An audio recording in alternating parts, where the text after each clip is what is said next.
So looking at this first kick, let's talk about your upper body and your steps. As you take your first step, you're going to see that that balance arm is just now starting to come up. And even though you've already completely taken that first step, that balance arm is still not level. And it's almost behind you, which is causing your shoulders to try and twist. And it's really throwing you off balance. It's why we call it your balance arm, because it controls every part of your balance. That arm has got to be up in your stance. Let's talk about our step though. As you can see, our first step is heavy to the right. You can see that that right foot is not just stepping at the ball, it's almost stepping to the right of the ball, almost at your sticks. That's how heavy right we are stepping.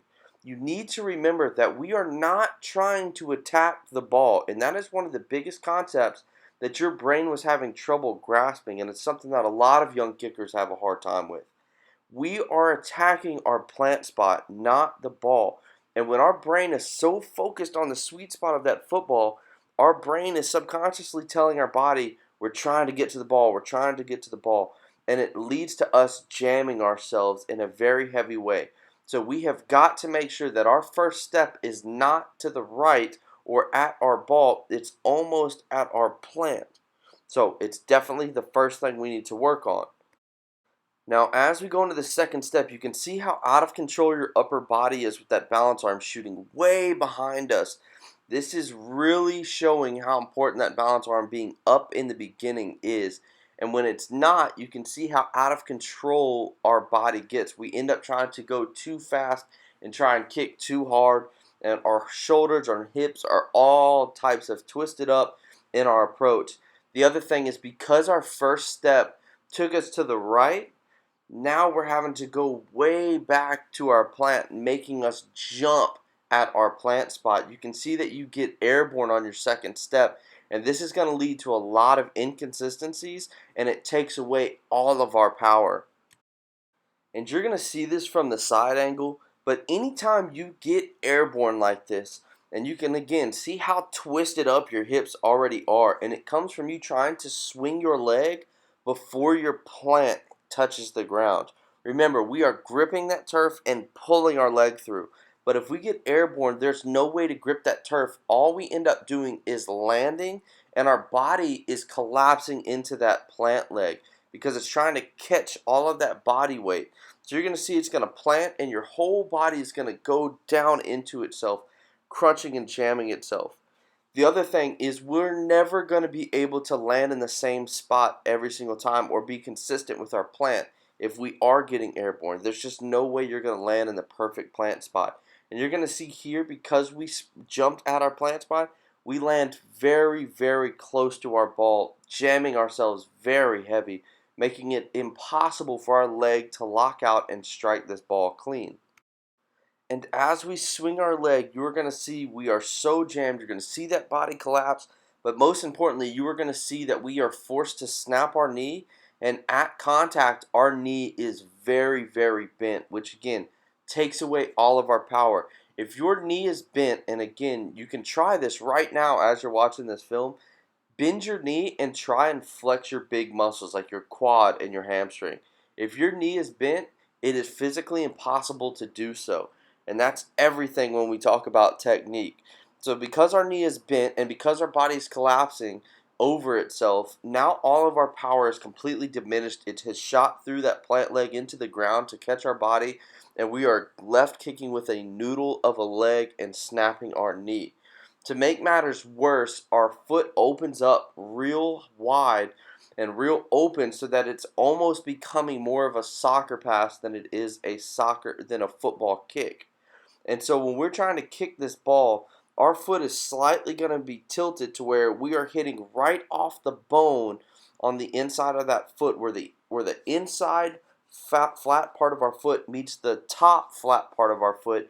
So right on that angle where that bone is most prominent is where we are trying to strike this ball. And again, you are going to see that that ankle pops up, that our toe is wide open, and we're passing this ball through the uprights rather than striking it through. And you can see that your foot is absorbing the contact with the waving of this foot. and that crunch and our arm being crossed over heavy on our body is really, really hurting our follow through. But with that being said, your follow through at contact is really good. Your toe ends up pointing, it's locked out, it's straight. We end up crossing over a little bit too much. And again, this comes from just being out of control when we're approaching the ball and not taking the time to be slow, powerful, and technical instead of just running through the ball as fast as we can and getting all twisted up. So let's look at the same kick from the backside. So looking at our stance, you can already see that that plant foot isn't quite pointing at the middle of our targets. It's pointing slightly to the right. What makes matters worse is as we start approaching, as we kind of take that little jab step, you are immediately turning that plant spot right back to where you used to have it, pointing to the right, pointing almost at your ball. And what that's going to tell you or tell your body is your brain will lose the concept of where straight is. I told you that that plant spot acts as your scope, and our balance arm acts as our secondary scope that will match up with that plant foot. And so we already saw in the last kick or in the front side that that balance arm is not a scope. It is being thrown across our body. So our body doesn't know where straight is between our balance foot turning to the right and our arm crossing over. We're thinking that straight is probably to the right. And you're going to see as you take this jab, the direction that your jab is pointing is exactly where your ball ends up. And that is a testament to how important these little things are. And it's something you didn't do before, and you can see it showing up with mistakes later on in your kicking motion. So looking at that first step, again, you're going to see how heavy your foot is pointing to the right, that you're stepping heavy to the right. And we should be stepping more towards our ball with that first step, or even more towards our plant spot. You can see that balance arm never quite gets up to where it needs to be. It's not even with the shoulders. It's kind of getting lazy. And granted, you were kicking a lot today. We got interrupted by weather. But this small thing that you kind of blow off sometimes is vital to your kicking technique. And so now we have to try and cut it back across our body. We end up jumping at our plan. You can see how airborne, how big our splits get.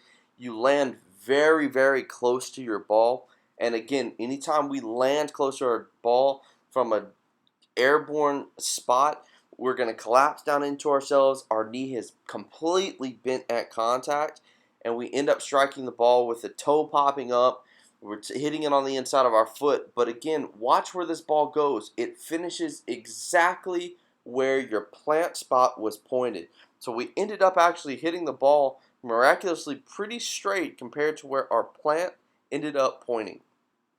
So I'm going to let this next clip play out in slow motion. Again, this balance arm has got to be up in your stance.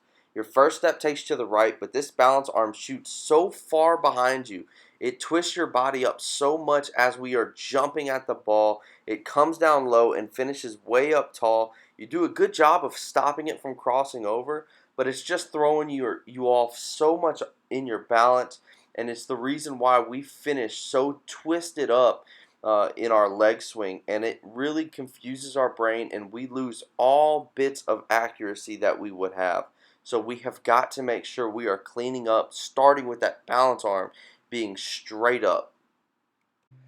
So let's take a look from the side so we can really see the size of our steps. But during this, I want you to notice your balance arm. You can see it starts off down, and you are going to see it try and catch up. But at this point, you're already off balance, and you're going to see that balance arm shoot behind your body.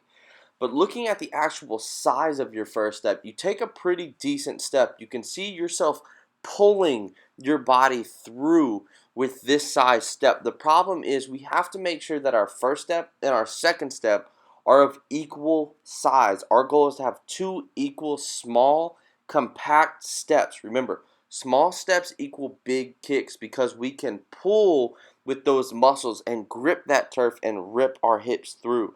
And so when we take this small of a first step and we're still this far away from the ball, and again, it is slightly hard to see from this angle, but your step isn't just at the ball, it's towards my camera, it's to the right. So it looks a little bit smaller than it actually may be. But because we are still so far away from the ball at this point, and we took our first step to the right, we now are left having to cut upfield, and because we're so far away, have to make sure we take a bigger step, and it actually turns into a leap. We are jumping. You don't get quite as airborne on this step, but you can see that you are taking such a big step that you are jumping in the air and hitting the splits. You can see how wide your legs are when we take this second step. And when we land, what ends up happening, and you're going to again see that balance arm being way behind your body, which is throwing your hips off. It's telling your hips that we need to slam our hips shut, and they're going to end up over exaggerating trying to meet that balance arm up. So they're going to be heavy to the right and close heavy to the left, and it's what we saw in a majority of the first two kicks.